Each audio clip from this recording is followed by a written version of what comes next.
अम, आपका स्वागत है। और सबसे पहला मेरा सवाल ये है कि जैन समाज की स्थापना के बारे में थोड़ा बताएं हमारे दर्शकों को कि जैन समाज की स्थापना कब हुई और किन किन उद्देश्यों को लेकर हुई।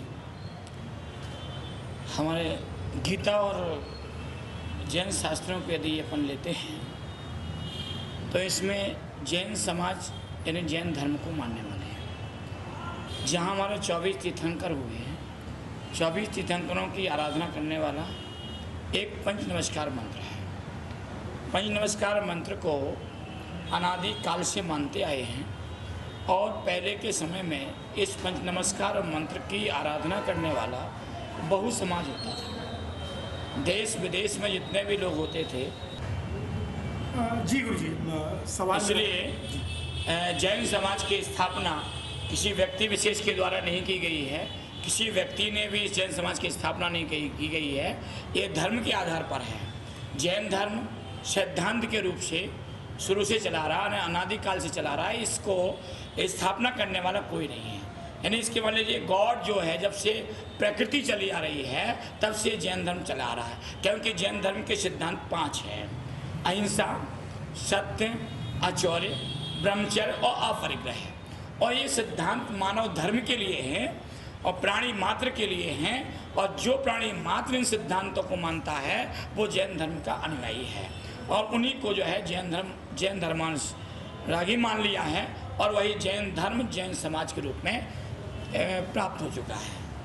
गुरु जी, मैं दर्शकों को बताना चाह रहा था कि किस सदी में या कब इसकी स्थापना हुई, कोई इसका। यदि हम इसके वर्षों को गिने तो इसके वर्षों को गिनने के लिए हमारे पर नील, शंखनील, उससे भी आगे की संख्या जो है, इतने वर्ष पूर्व जैन धर्म में सबसे पहले इस युग में आदि ब्रह्मा आदिनाथ भगवान हुए हैं और उन्होंने जैन धर्म में ये जैन धर्म का उपदेश दिया है। इसलिए नील, शंखनील जिस समय आदिनाथ भगवान हुए हैं उस समय से जैन धर्म की परंपरा चली आ रही है। गुरु जी, दूसरा मेरा बहुत महत्वपूर्ण प्रश्न है। आज समाज में बहुत सारे धर्मों का चलन हो गया है।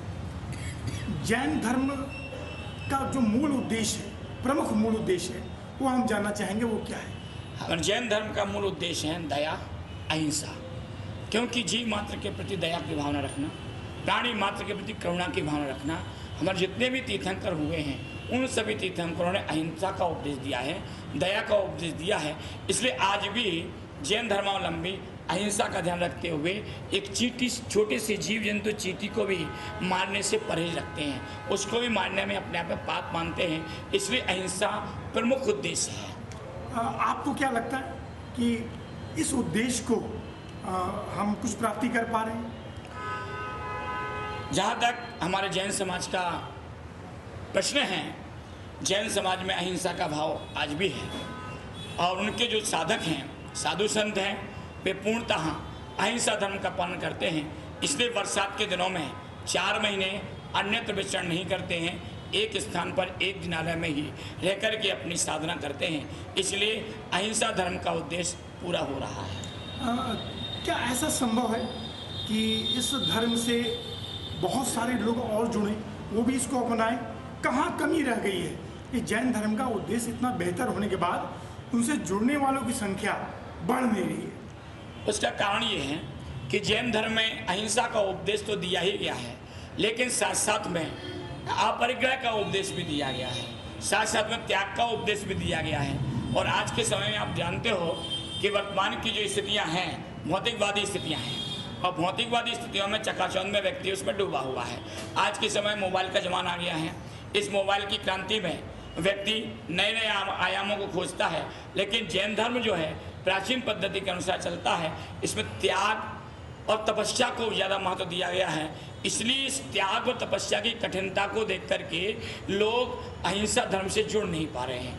यद्यपि लोगों की शांति के लिए, लोगों की समृद्धि के लिए अहिंसा धर्म से बढ़कर के हिंसा कभी भी फलीभूत नहीं है और उसमें कभी व्यक्ति को समृद्धि प्राप्त होती नहीं है।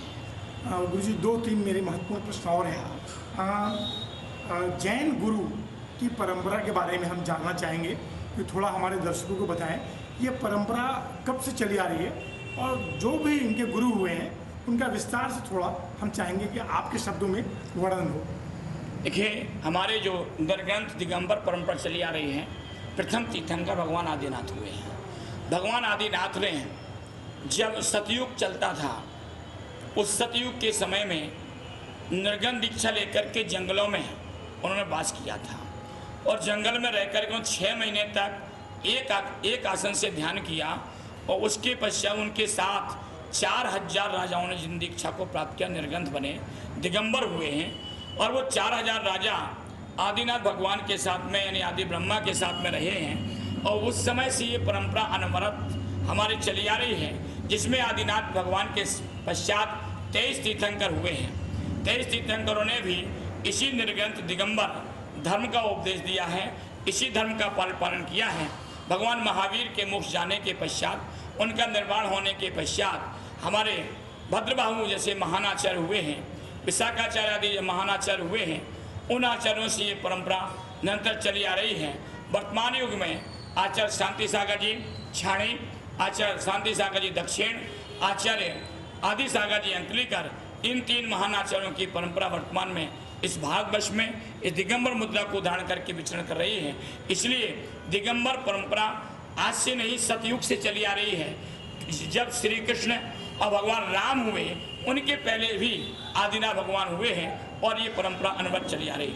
भगवान राम ने भी अपने जीवन के अंतिम क्षणों में इस दिगंबर परंपरा को, दिगंबर मुनि पद को धारण किया था और वे मांगी तुंगी से मुक्ति को प्राप्त हुई थी। गुरुजी, एक बहुत महत्वपूर्ण सवाल और ये कि मैं जानना चाहूँगा, जैन धर्म जो है ये विश्व में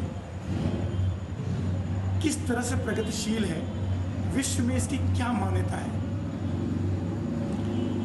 जैन धर्म की विश्व में मान्यता हर व्यक्ति जानता है कि अहिंसा से बढ़कर कोई धर्म नहीं है। यदि आज व्यक्ति को सुखी होना है, व्यक्ति सुखी होता है या शांति को प्राप्त करना चाहता है, तो अहिंसा से ही शांति मिलती है। ये विश्व का हर मानव इस बात को जानता है। विश्व में जितने भी वैज्ञानिक हुए हैं, उन सारे वैज्ञानिकों ने जो खोज की है, यदि आज हमारे पास हेलीकॉप्टर भी है, यदि आज हमारे पास मोबाइल भी है, यदि हमारे पास ये आवाज़ की तरंगें भी हैं, ये सारी की सारी खोज जैन धर्म के आधार पर हुई है। सारा विश्व जैन धर्म से कहीं ना कहीं किसी न किसी रूप में जुड़ा हुआ है। ये निश्चित नहीं है कि वह धर्म मान करके या मंदिरों में जा कर के ही जैन धर्म से जुड़ रहा हो।